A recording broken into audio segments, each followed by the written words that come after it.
मैं by cast इस समाज से नहीं हूं। मुझे बाल काटने वाला नौवा कहते थे। नीड होती ना, ऐसे बालों को भी ऑक्सीजन की नीड होती है। बिल्कुल। सभी साथियों को नमस्कार। आज मैं अपने चैनल दी ओपन माइक पे भाई बसंत नागर जो कि हेयर आर्टिस्ट हैं उनका स्वागत करता हूं। अभी भाई साहब अपने बारे में कुछ बताएंगे। भाई अपने बारे में बताओ कुछ, जो हमारे सब्सक्राइबर और जो वीडियो देख रहे हैं उनको। रविंदर जी, सबसे पहले तो आपको और आपके चैनल पे जुड़े सभी रिस्पेक्टेड आर्टिस्ट को मैं नमस्कार करना चाहूँगा। और द ओपन माइक, देखिए नाम भी इतना अच्छा है, द ओपन माइक, इसको सब्सक्राइब करें क्योंकि बसंत नागर ने भी इसको सब्सक्राइब किया है। और ऐसा नहीं है कि ये कोई जगह पैसा कमाने के लिए, आप इस चैनल को सब्सक्राइब करें, उसको देखें। उसमें अद्भुत प्रकार की एजुकेशन, अद्भुत प्रकार का ज्ञान मिलता है और हर डिपार्टमेंट का ज्ञान मैंने देखा है आपकी वीडियो के माध्यम से। और मैं अपने बारे में क्या बताऊं, मैं तो एक विद्यार्थी हूं, सीख रहा हूं। बसंत नागर मेरा नाम है। मैं छारा गांव से बिलोंग करता हूं। छारा गांव हमारे शहर का ताज है।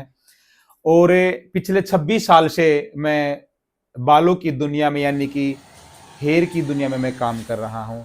डिस्ट्रिक्ट झज्जर में मेरा सैलून है, यूनिक सैलून, यानी कि बसंत नागर सैलून और एकेडमी के नाम से।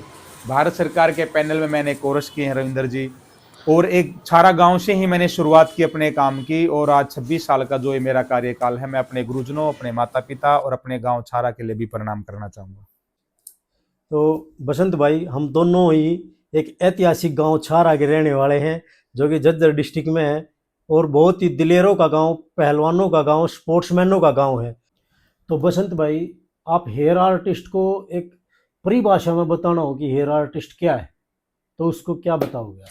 रविंदर, देखिएगा मैं आपको बताता हूं, हेयर आर्टिस्ट जो है वो बाल काटने का एक कार्य नहीं है। आप देखिएगा कि बाल काटने का जो काम है, डॉक्टर के पास जब एक बीमार शरीर जाता है और उसकी दाढ़ियां बड़ी हैं, बाल बड़े हैं, तो डॉक्टर भी सबसे पहले क्या कहता है कि पहले इसकी बाल कट कराई, क्योंकि उसको पता है कि जब ये बाल कट करा लेगा, दाढ़ी कट करा लेगा, तो कुछ परसेंट तो ये वैसे ही नेचुरल हो जाएगा, नॉर्मल हो जाएगा और ठीक हो जाएगा।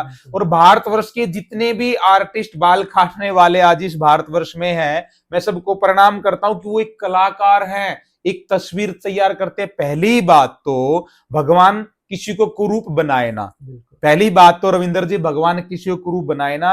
लेकिन अगर भगवान किसी ऐसे इंसान को भी जन्म देता है कि जो कुरूप है, तो हमारा कार्य, हमारा डिपार्टमेंट उसको स्वरूप देने का भी कार्य करता है, एक इंसान को जीरो से हीरो बनाने का काम। तो बसंत भाई, क्या कुछ लोगों की धारणा इस काम को क्या छोटा माना जाए कि किसी के बाल काटना छोटा काम है? देखिएगा रविंदर जी, अगर हम पुराने समय की बात करें, अगर हम पुराने समय की बात करें तो बाल काटने वाला एक नॉर्मल इंसान की गिनती होती थी और आउटडोर यानी दरवाजे से बाहर बिठा जाता था जब घर में बाल काटने के लिए आता था। लेकिन मैं आज पूरे भारतवर्ष को एक बात बता देना चाहता हूं कि बाल काटने का काम, जीवन में याद रखिएगा कि भारतवर्ष के जितने भी डिपार्टमेंट है सबसे सुपीरियर है।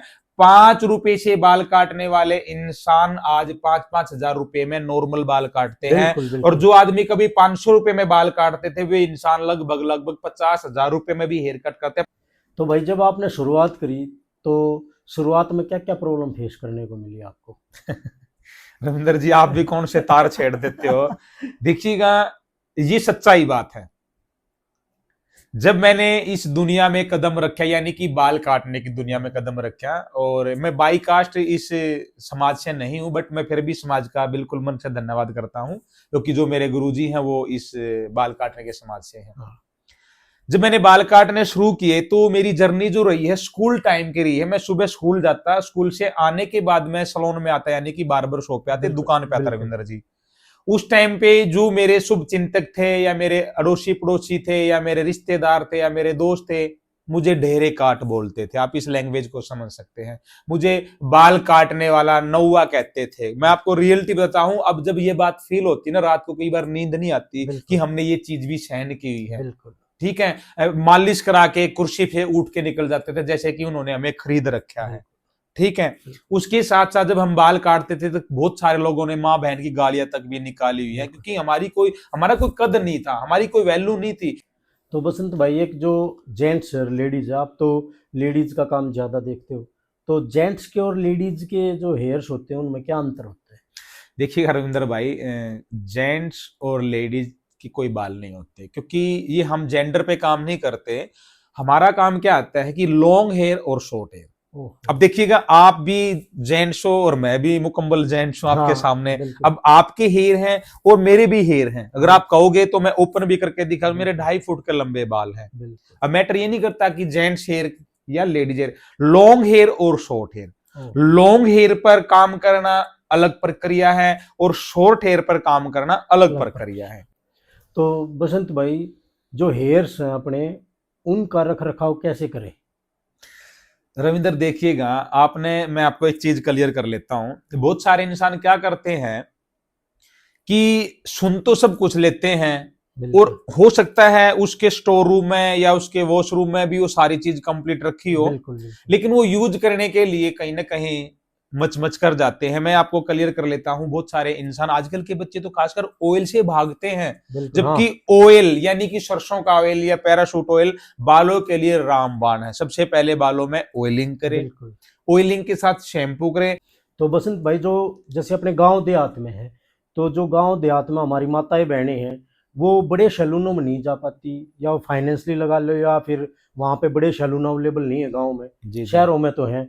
तो एक बड़े लेवल पर नहीं, लेकिन एक बेसिक लेवल पर अपने बालों का कैसे ध्यान रखें हो?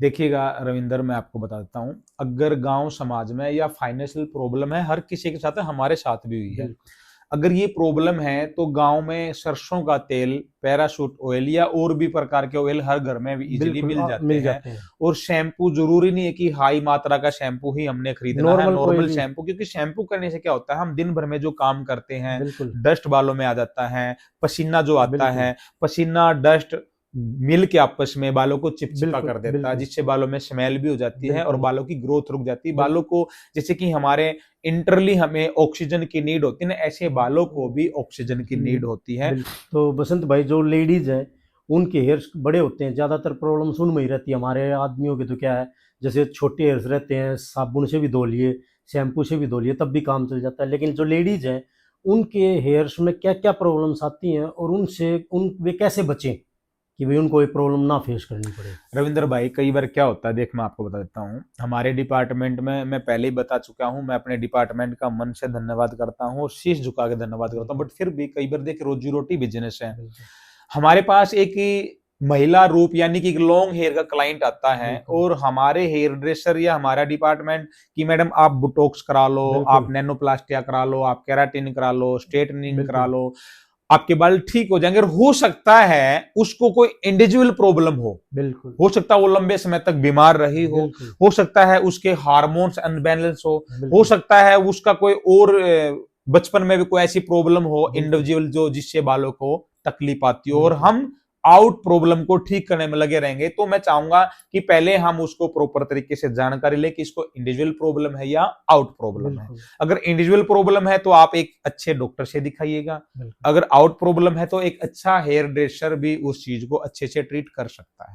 रविंद्र भाई, आपने भी देखा होगा, हमारे भी घरों में माताएं बहनें हैं, एक्चुअली ना लेडीज में या लेडीज के साथ साथ आप शॉर्ट हेयर में तो फिर भी हम क्लियर कर लेते हैं, लेकिन बिल्कुल लॉन्ग हेयर में दो प्रॉब्लम ज्यादा आती है, डैंड्रफ और हेयर फॉल। बिल्कुल डैंड्रफ एक जीव है, डैंड्रफ को नॉर्मल में न मत ले लीजिएगा, डैंड्रफ एक जीव है, जैसे एक जीव की उम्र बढ़ती है ऐसे डैंड्रफ की भी उम्र बढ़ती है। बिल्कुल और हेयर फॉल भी एक बहुत घातक बीमारी है। बिल्कुल है। हेयर फॉल को कोई नॉर्मल बना ले, अगर 10 20 15 25 50 बाल अगर रोज के झड़ते हैं तो एक बिल्कुल कॉमन प्रॉब्लम है, हो सकता है सबके झड़ते हैं, सबके निकलते हैं। अगर बाल ज्यादा निकलते ज्यादा हैं निकलते हैं। तो या तो एक अच्छे अनुभवी आर्टिस्ट से संपर्क करें, या किसी स्किन के या किसी हेयर के डॉक्टर से संपर्क कराए। और नॉर्मल हम बात करें डैंड्रफ की, डैंड्रफ हर सर की और हर इंसान की प्रॉब्लम है, थी है बिल्कुल और बिल्कुल रहेगी। लेकिन फिर भी हम क्या करते हैं, अभी सर्दियों का मौसम भी आएगा तो सर्दियों में डैंड्रफ ज्यादा ज्यादा होता होता है। है। डैंड्रफ दो प्रकार के होते हैं, ड्राई और ऑयली।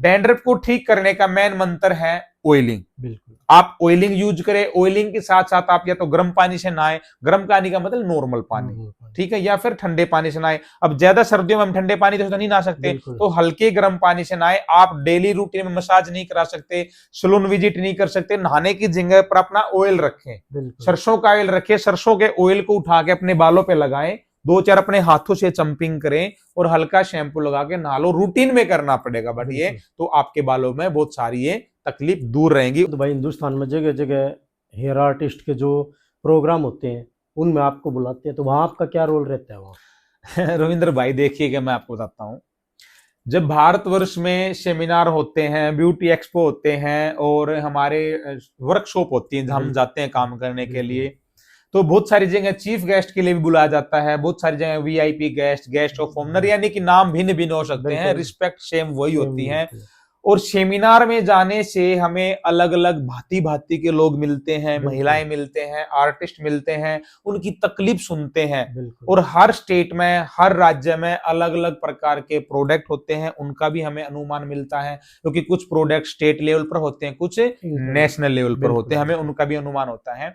उसके साथ साथ देखिए सेमिनारों में हम अपने मन की भड़ास भी निकालते हैं, यानी कि जो हमने सीखा है वो हम सिखाते हैं, वो बताते हैं। और एक सेमिनार के अंदर कोई भी आर्टिस्ट जब मंच संभालता है तो जो जेन्युइन लेवल पर जो पढ़ा लिखा यानी जो समझदार आर्टिस्ट होगा, तो भीड़ का तो पता नहीं होता ना कि भीड़ में कब कैसा किस लेवल का आर्टिस्ट बैठा हो, तो वो झूठ नहीं बोलता, क्योंकि झूठ बोलेगा तो पकड़ा जाएगा, क्योंकि उसको वही बात बतानी पड़ेगी जो जेन्युइन है और सच्चाई है, जो समाज में या सैलून डिपार्टमेंट में यूज होने के लायक होती है। तो ये मैं कहूंगा कि सेमिनार जितने भी आर्टिस्ट मुझे सुन पा रहे हैं द ओपन माइक के माध्यम से, जो मेरे डिपार्टमेंट के हैं, सैलून डिपार्टमेंट के हैं, यानी कि जितने भी सेमिनार होते हैं जरूर जाना चाहिए। अपना काम छोड़ के जाएंगे, कहते हैं ना काम छोड़ के ही काम होता। आज मैं भी तो अपना काम छोड़ के स्टूडियो में बैठा हूं, तभी तो आज भारतवर्ष के सामने हमारी वाणी जाएगी, हमारे शब्द जाएंगे।